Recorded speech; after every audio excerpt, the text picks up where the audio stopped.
자, 요시야의 이야기를 함께 나눠보려고 합니다. 요시야는요, 지금 역대하 34장에 기록되어 있는데요. 34장 1절부터 보시면 요시야가 왕 위에 오를 때 나이가 8세입니다. 8세.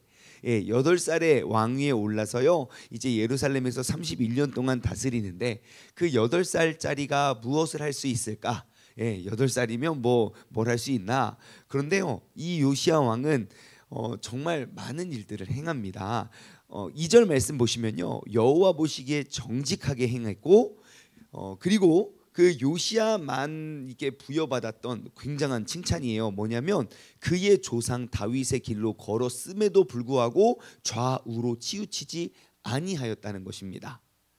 여러분, 어려서부터 우리가 신앙생활을 곧게 잘 하면요, 정말 그의 조상 다윗의 길로 걸음에도 불구하고 좌우로 치우치지 않는 그러한 인물이 나오게 될 줄 믿습니다. 예, 저는 중고등부 사역을 참 오래 했어요. 오래 하면서 정말 아이들이 이렇게 세상에 많이 이게 떠나더라고요. 나이를 먹으면 떠나고.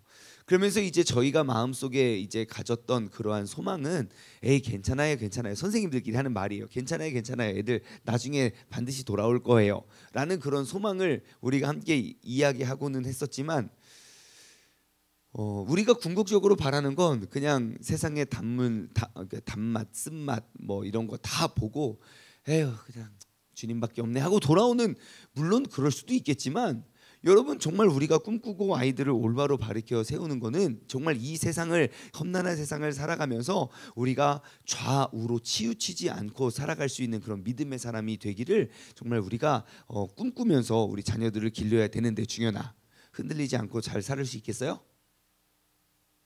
대답이 없는 걸 보니까 좀 생각 좀 해보고 대답해야겠어요? 네, 아무튼 우리가 이렇게 좌우로 흔들리지 않는 그런 믿음의 사람이 충분히 가능하다는 것을 우리 요시야가 보여주고 있습니다. 자, 요시야는요 3절 말씀 보면 아직도 어렸을 때에 왕 위에 있는 지 제 8년, 이제 8년이 됩니다.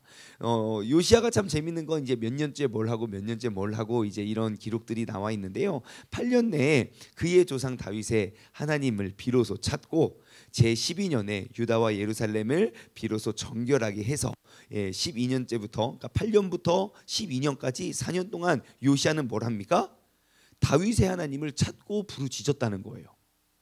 예, 그러니까 나이로 계산하면 16세부터 22세까지 맞습니까?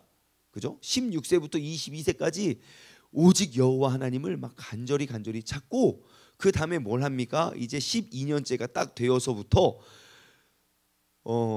예루살렘을 비로소 정결하게 하기 시작합니다. 이제 그래서 예루살렘 정결, 사건이 이제 등장을 하는데, 뭘 하냐면 그 산당들과 아세라 목상들과 아로새긴 우상들, 부어 만든 우상들 다 제거해버리고, 무리가 왕 앞에 바알 제단 다 깨뜨려버리고, 태양상 다 찍어버리고, 아세라 목상 아로새긴 우상들 다 빻아서 가루로 만들고, 그 제사하던 제사장들의 무덤에 뿌려버리고, 그 제사장들의 뼈를 또 불살라서 그 유다 예루살렘 정결하게 했고, 또 그 밑에 보면 목상들과 아로새긴 우상들을 다 빻아서 가루를 만들고 온 이스라엘 땅에 있는 모든 태양상을 찍어버리고 예루살렘으로 돌아왔다 그래요. 야, 이거 대단하죠? 그러니까 우상들을 이렇게 감추어 두었다가 또 시간이 지나면 또 다시 찾았다가, 그런 게 아니라 내가 2번 다시 이놈의 것 보지 않겠다 하고 다짐하고 결단해서 그것들을 다 빻아가지고 막 가루를 만들어서 다 뿌리고 버리고 막 그래요. 그런데 더 재밌는 거는 8절이에요. 8절. 요시야가 왕 위에 있은 지 18해에 그의 땅과 성전을 정결하기를 마쳤다 그래요. 아까 몇 년째부터 이걸 이게 성전이 아니고 그 우상들 제거하는 게 시작됐죠? 12년이요. 지금 몇 년이 됐어요? 18년. 그러니까 우상 철거를 몇 년 동안 했습니까? 6년 동안이요. 왜 우상을 철거하는데 6년이나 걸렸을까요?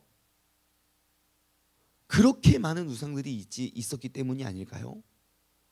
얼마나 많은 우상들을 그들이 모시고 살았는지, 거룩한 하나님의 땅 그 백성에 여러분 찾아보고 뒤져보면요, 얼마나 많은 우상들이 우리들 가운데도 가득한지 모릅니다.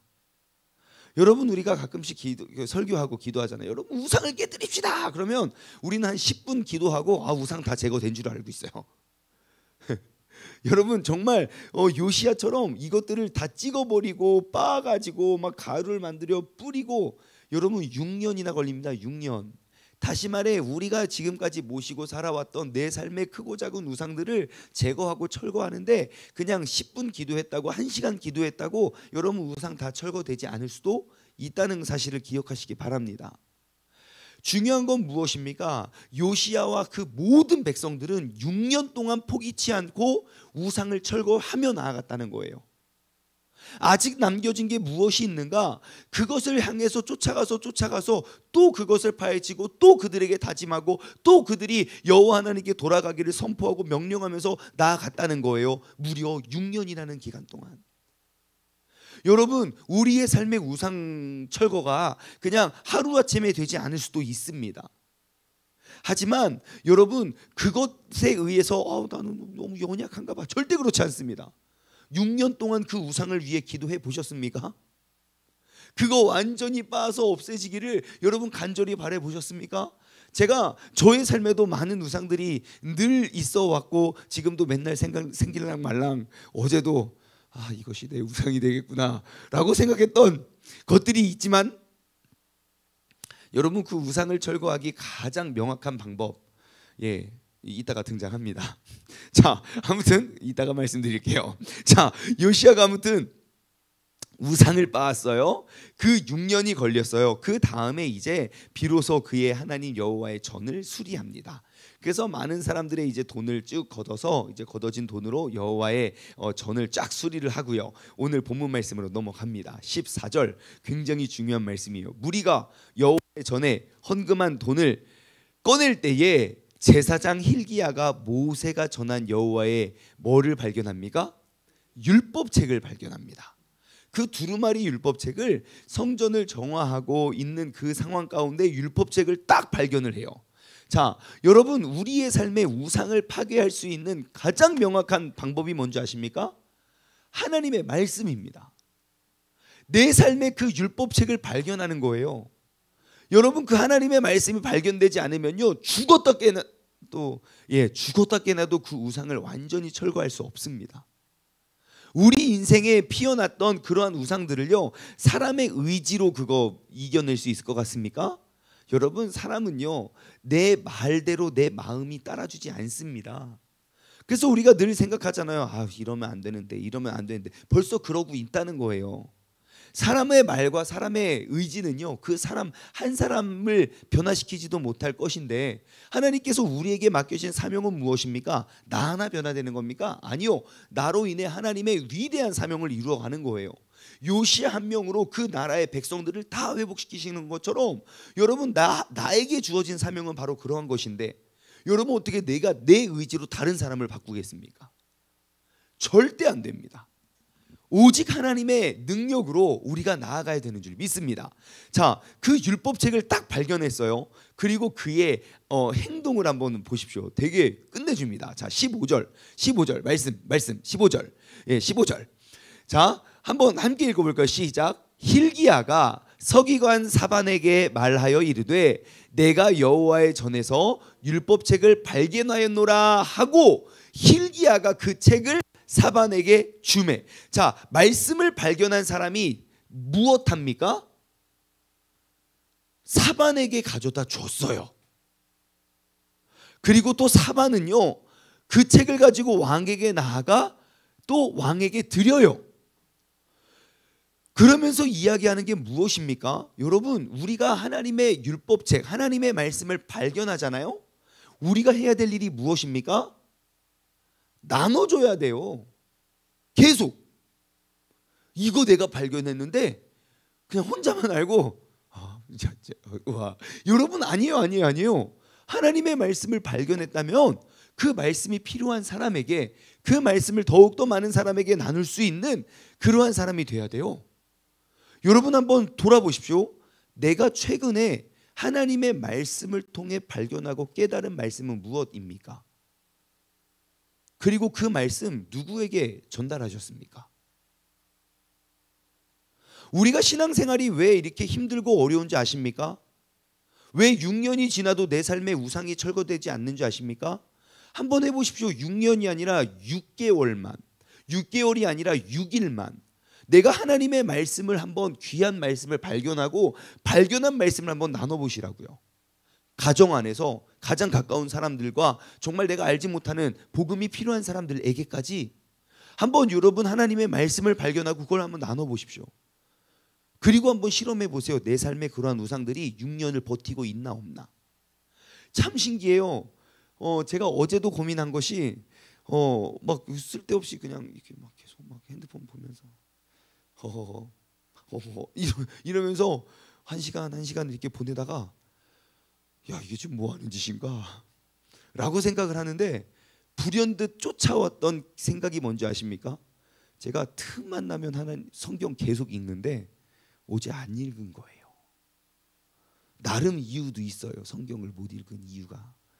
그 이유 핑계로 성경을 안 읽으니까 곳에 그거를 틈타고 어제 제 소중한 시간을 빼앗아간 이 나쁜 유튜브 이 유튜브 귀신을 이제 그러면서 이제 오늘 새롭게 다짐했죠. 이 우상을 내가 무너뜨리리. 여러분, 우상과 아무리 싸워도 절대 우상 못 이깁니다. 근데 하나님의 말씀을 계속 그 속에서 진리를 발견하면요, 그 자동으로 이겨집니다. 여러분, 발견한 말씀을 이제 나누어 주시기 바랍니다. 한번 이야기할까요? 발견한 말씀을 나누어 주자. 시작.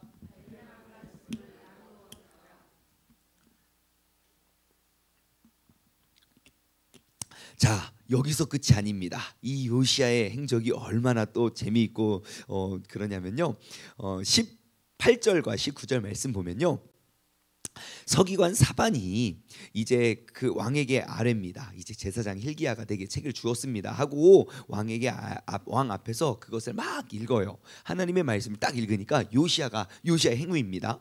왕이 율법의 말씀을 듣고 자기의 옷을 찢더라 그래요. 자, 하나님의 말씀을 그냥 어렴풋이 들었는데 그 말씀을 딱 읽고 보니까 자기의 옷을 찢었대요. 여러분, 이거는 사실 무엇을 찢은 겁니까? 자기의 마음을 찢은 거예요. 내가 이 마음을 찢을 수가 없으니까 옷을, 왕복을 찢은 거예요. 이게 내가 지금 이 권위와 이게 아무것도 소용이 없구나. 이거 찢어버리고 그 앞에 말씀을 들었을 때에 말씀을 들은 자, 말씀을 깨달은 자의 행위가 무엇입니까? 그의 옷을, 그의 마음을 찢어버린 거예요. 둘 중 하나입니다. 하나님의 말씀이 나를 탁 쳤을 때 여러분, 그 말씀을 듣고 자기의 마음을 찢는 사람이 있고, 반대로 하나님의 말씀을 들었을 때 내 마음이 찢어지지 않는 사람은 그 말씀을 찢습니다. 나는 마음을 찢는 사람입니까? 말씀을 찢는 사람입니까? 우리가 하나님의 말씀이 우리의 절대적인 삶의 기준이 된다고 말하고, 하나님은 이 말씀을 통해 우리에게 말씀하신다는 거 다 알지만, 하나님의 말씀과 내 고정관념이 딱 부딪혔을 때, 하나님의 말씀과 내 이익과 불이익이 딱 부딪혔을 때 여러분은 무엇을 찢으십니까? 아유, 목사님 같은 소리 하지 마세요. 나는 그냥 일개 그냥 평신도예요. 절대! 여러분, 그럼 목사님만 천국 가고 평신도는 안 갑니까? 아니요. 천국을 여는 열쇠의 문은 똑같습니다. 다만 나의 마음을 찢느냐, 아니면 내가 이 성경 이거는 말도 안 돼, 내 평생에 한 번도 이걸 이루어져 본 적 없어, 말씀을 찢는 사람입니까? 여러분, 이건 굉장히 중요한 것입니다. 내 마음을 찢지 못하면 우리는 매일매일 말씀을 찢어가며 살아가는 사람이기 때문입니다. 여러분, 오늘날 한국교회에 필요한 것이 무엇입니까? 말씀에 대한 지식이 아니에요. 너무 넘쳐나요.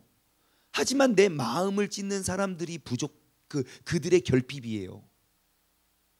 지식이 늘어나니까 자꾸 이 말씀 저 말씀 갖다 붙이면서 말씀을 찢기 시작해요. 우리가 찢어져야 되는데, 하나님 앞에 엎드려야 되는데, 내가 어렴풋이 들었던 말씀이 아니라 하나님의 말씀을 직접 듣고 보니 내가 이렇게 살아서는 안 되겠는데요. 그래서 그의 마음을 찢은 요시야가 이야기합니다. 그래서 사람들 앞에 쭉 이야기를 하면서 21절, 너희는 가서 이제 나와 및 이스라엘 유다의 남은 자들을 위하여 이 발견한 책의 말씀에 대해서 누구한테 물으라고요?